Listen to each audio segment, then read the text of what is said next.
Hello बच्चों, मैं CP sir आपका सीपी नॉलेज क्लासेज में स्वागत करता हूं। आज हम अभ्यास 1.3 की तीसरी की दूसरी सवाल हल करेंगे। पहली सवाल आपने हल किया था पिछले क्लास में, आज हम दूसरी सवाल हल करेंगे। हम एक बार फिर क्वेश्चन को पढ़ देते हैं क्या लिखा हुआ है। तो लिखा हुआ है तीसरी सवाल कि निम्नलिखित को P अपान Q को रूप में व्यक्त कीजिए जहां P और Q पूर्णांक हैं तथा Q नॉट इक्वल टू 0। यानी इसको किसके रूप में व्यक्त करना है? P अपान Q के रूप में, अर्थात अंश और हर लिखना है। तो पहली सवाल जैसे हल किए थे वैसे इसको भी हल करना है। देखिए कैसे हल किया जाता है। तो इसको मान लो x माना x बराबर 0.47। यहां देखो 7 के ऊपर बार लगा हुआ, अर्थात ये 7 7 7 ऐसे आता जाएगा। तो ये हो गया समीकरण 1। कौन हो गया? एक समीकरण। अब इसमें 10 से गुणा कर दो, जैसे पिछली वाली सवाल हल किए थे वैसे इसको भी हल करना है। तो 10 से दोनों पक्षों में गुणा करने पर, दोनों पक्षों में गुणा करने पर, गुणा करने पर आप ऐसे पूरा लिखोगे। 10 से गुणा कर दो तो क्या हो जाएगा? 10x बराबर। अब 10 से गुणा करो तो एक अंक खिसक जाएगा। आपको पहले भी बताए थे कि एक जीरो बढ़ जाता है। जैसे किसी संख्या में है 5.23 लिखा हुआ है और इसमें 10 से गुणा कर दोगे तो 2 के बाद दशमलव आ जाएगा। देखो गुणा करोगे तो आएगा 52 30, ये पूरा पूरा गुणा आएगा। आप गुणा करके देख लेना इतना आएगा। तो यहाँ 2 अंक के बाद लगा हुआ है दशमलव, यहाँ 2 अंक के बाद लगाओ तो 1 2, देखो कहाँ गया? अब 2 के बाद आया ना दशमलव, पहले लगा हुआ था 2 के पहले, अब की बार आ गया 2 के बाद। देखिए तो इसी तरह एक अंक आगे हो जाता है। तो इसमें क्या हो जाएगा? 4.777 ऐसे बढ़ता जाएगा। ये समीकरण 2 समझ लो। अब देखो दोनों में दशमलव के बाद 4 फिर 7 है और इसमें 4.77 है, यानी दशमलव के बाद इसमें केवल 7 है, इसमें तो 4 भी है। तो इसमें और एक बार गुणा करो ताकि यहां आपको 21 जैसे दिखे। तो देखो तो इसमें मान लो 10 से और गुणा कर दो। 10 से दोनों पक्षों में गुणा, या बार बार इसको ना लिखना तो आप लिख सकते हो समीकरण 2 में 10 से गुणा करने पर, ऐसे लिख सकते हो। दूसरी तरह समीकरण 2 में 10 से गुणा करने पर, 10 से गुणा आगे लिख लेना गुणा करने पर। तो यहां क्या हो जाएगा? 10 100 बराबर। अब 10 से गुणा करो तो एक अंक खिसक जाएगा, क्या हो जाएगा?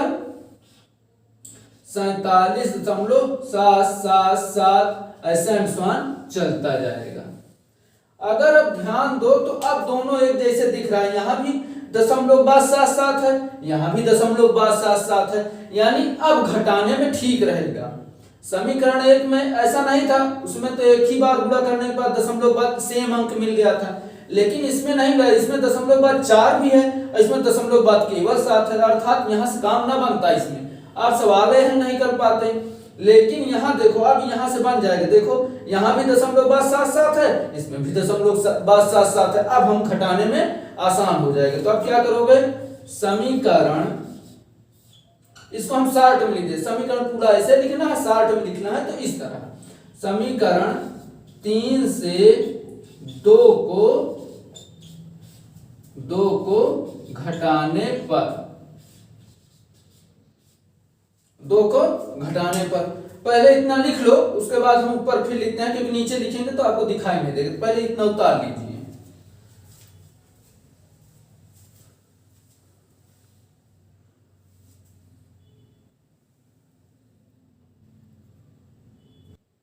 हाँ, तो आप लोग अब आगे देखिए।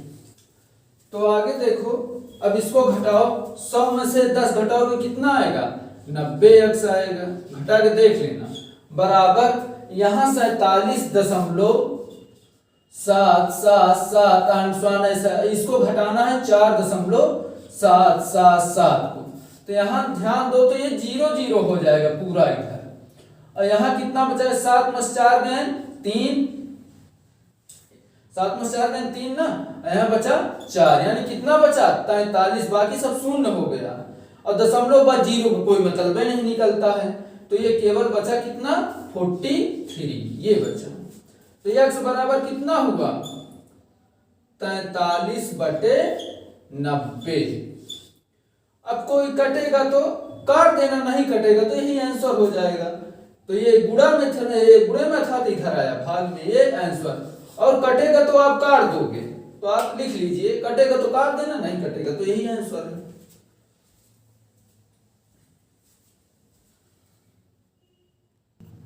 हाँ, तो आप लोग अब अगली सवाल देखिए। अगली सवाल क्या लिखा हुआ है 0.001 के ऊपर बार।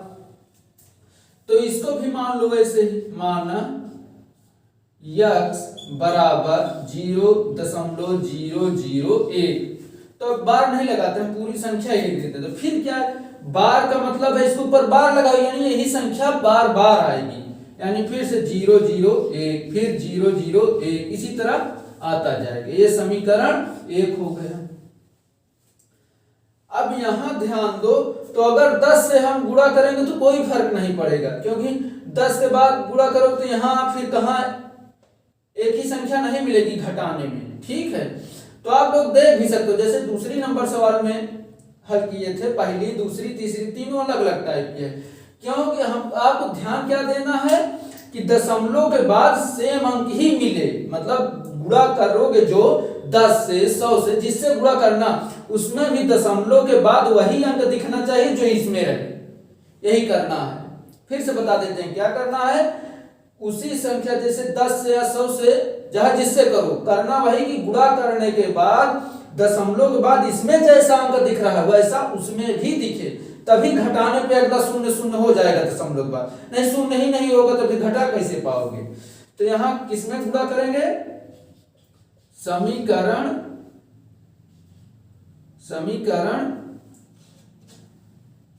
1 में किससे गुणा करें, तो यहां देखो दशमलव यहां कब आए 1 2 3, यानी 100 से गुणा करेंगे, 100 से गुणा करोगे तो यही रह जाएगा, यानी 1000 से गुणा करो। देखो 1000 से गुणा करोगे तो फिर दशमलव के बाद यही आगे आपको दिखाते हैं कैसे आएगा। मैं 1000 से गुणा करने पर तो गुणा करो तो 1000 x हो जाएगा, बराबर 1000 से बताएं कि जितने जीरो रहेंगे उतने अंक खिसक जाएगा दशमलव, यानी 3 जीरो हो तो 1 2 3 अंक खिसकेगा, तो यहां आ जाएगा फिर से कितना आ जाएगा, तो 3 अंक खिसकेगा तो 0 0 1 दशमलव, फिर 0 0 1 फिर 0 0 1 ऐसे ही आता जाएगा। ये समीकरण 2 हो जाएगा। 3 अंक खिसकेगा ना, तो हमने 3 अंक खिसका दिया, देखो यार खिसका दिया ना दशमलव, तो ये हो गया। अब देखो सेम मिल रहा है, यही चीज हम कह रहे थे, देखो दशमलव बाद 0 0 1 है, इसमें भी दशमलव बाद 0 0 1 है, फिर 0 0 1 फिर 0, सेम मिल रहा है ना, यही आपको देखना है। अब घटा तो जैसे पहले प्रक्रिया को वैसे फिर करना है। तो समीकरण 2 से 1 को घटाने पर, समीकरण 2 से या 2 से 1 को घटाने पर, 2 से गिनती को नहीं घटाना है, ऐसे या तो लिख दो समीकरण 2 से समीकरण 1 को घटाने पर, ऐसे लिख दो घटाने पर। तब लिखो 1000x माइनस x बराबर 0 0 1.001 ऐसे एंड सो ऑन, माइनस फिर यही 0.001 फिर 0.001 फिर एंड सो ऑन, ऐसे चलता जा रहा है, ठीक है ना। तो 1000 में से 1 घटाओगे तो कितना आ जाएगा 999 इतना ही आएगा, घटा के देख लेना। ठीक है, ना आए तो यह ऐसे 1000 लिखना, उसमें से 10 में से यहाँ से उधार जाएगा तभी घटेगा, क्योंकि शून्य में से एक थोड़ी घटता है। तो 10 में से 1 गए 9, फिर यहाँ 9, फिर यहाँ बचा 9, वही आ गया। तो यक्स बराबर इसके साथ यक्स रहेगा। अब यहाँ देखो 001 तो मतलब केवल एक ही है। जैसे आप 2 लिखो, 002 लिखो तो केवल दो ही है। ठीक है, ये 2 ही केवल लिखा, तो ये 1 है केवल। तो आपको घटाना कितना है, 1 में से देखो 1.001 को घटाना कितना है, 0.001। आगे लिखा उससे कोई मतलब ही नहीं, तो घटाओगे तो ये सब 0, 1 में से 0 घटेगा यानी 1 बचेगा केवल। 1 में से 0 घटाओ यानी कुछ नहीं घटाना ना, तो 1 बचेगा। घटा के आप लोग देख लोगे। ठीक है, तो बचेगा केवल 1। तो यक्स बराबर क्या हो जाएगा, 1/99। इतना लिख लो, मान लो आपको नीचे ना दिखे तो पहले इतना लिख लो, तो फिर हम आगे लिख देते हैं।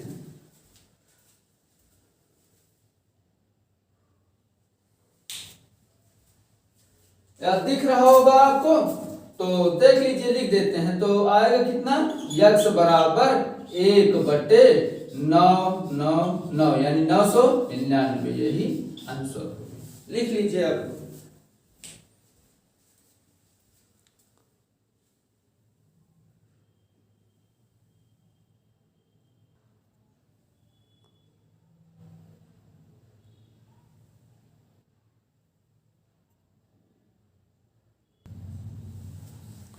हाँ, तो आप लोग अब चौथी सवाल देखिए। तो चौथी सवाल आप अपनी किताब में देखिए, हम पढ़ देते हैं। चौथी सवाल क्या लिखा हुआ है, 0.999 ऐसे करके अंडरस्वान को P/Q के रूप में व्यक्त कीजिए। क्या आप अपने उत्तर से आश्चर्यचकित हैं? अपने अध्यापक और कक्षा के सहयोगियों से उत्तर की सार्थकता पर चर्चा कीजिए। तो इसमें लिखा है 0.999 को P/Q के रूप में व्यक्त करना, अर्थात जैसे पिछली सवाल थी वैसे ये भी। अब देखो, इसको भी अपने माइंड से सेट करो, ये भी हल हो जाएगा। इसको भी मान लो यक्स बराबर, माना यक्स बराबर 0.999 इसको समीकरण 1 बना लो। जैसे पहली सवाल वैसे फिर करना है। अब इसमें 10 से गुणा कर दो, जैसे पहली सवाल थी सेम वही सवाल है ये। समीकरण 1 में 10 से गुणा करने पर, आप पूरा लिख लेना, गुणा करने पर पूरा लिखना। तो गुणा करने पर क्या होगा, या लिख देते हैं गुणा करने पर। अब 10 से गुणा कर दो तो हो जाएगा 10x बराबर, अब 10 से गुणा कर दो, बताए हैं 10 में 1 0 है तो यानी 1 अंक खिसक जाएगा, यानी 9.999 एंड स्वान ऐसे चलता जाएगा। ये समीकरण 2 हो गया। अब फिर देखो दशमलव के बाद इसमें भी सेम अंक है, इसमें भी सेम अंक है। अब घटाने पे घट जाएगा, तो घटाओ समीकरण 2 से 1 को, या लिख दो समीकरण 2 से समीकरण 1 को घटाने पर तो लिखो 10x माइनस x बराबर 9.999 एंड स्वान करके किसको घटाना है, ऊपर वाले को, यानी 0.999 एंड स्वान। ठीक है, तो यहां देखो 10 में से 1 गए 9 x बचा बराबर, अब 9.0 में घटाओ 9.999 ऐसे इसको घटाना है, किसको 0.99 को। तो यहाँ सब 0 हो जाएगा। देखो इधर ये 9 होगा, सब 0 हो जाएगा। 0.9 में से 0 घटाने का मतलब कुछ नहीं घटाना है, 9। तो 9.00 का मतलब केवल 9 ही है, क्योंकि दशमलव के बाद केवल 0 है, तो है कितना, केवल 9। तो यानी x बराबर कितना होगा, 9/9। पहले इसको लिख लीजिए, नीचे लिखेंगे तो आपको दिखाई ना दे, हो सकता है पहले इतना लिख लीजिए, फिर हम लिख देते हैं आंसर।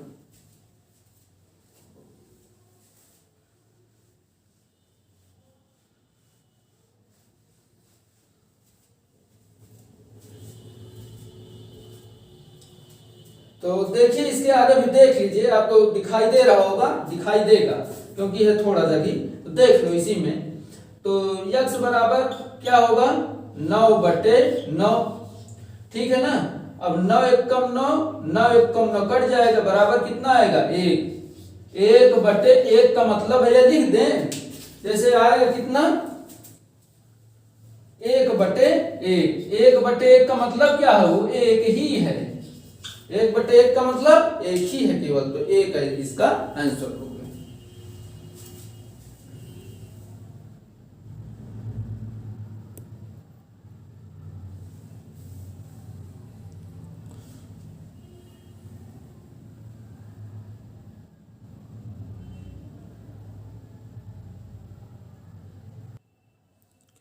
हाँ, तो आप लोग अब अगली सवाल देखिए। अगली सवाल में क्या करना है, अगली सवाल हम हल नहीं करेंगे, आपको बता देते हैं हिंट कैसे करके आना है।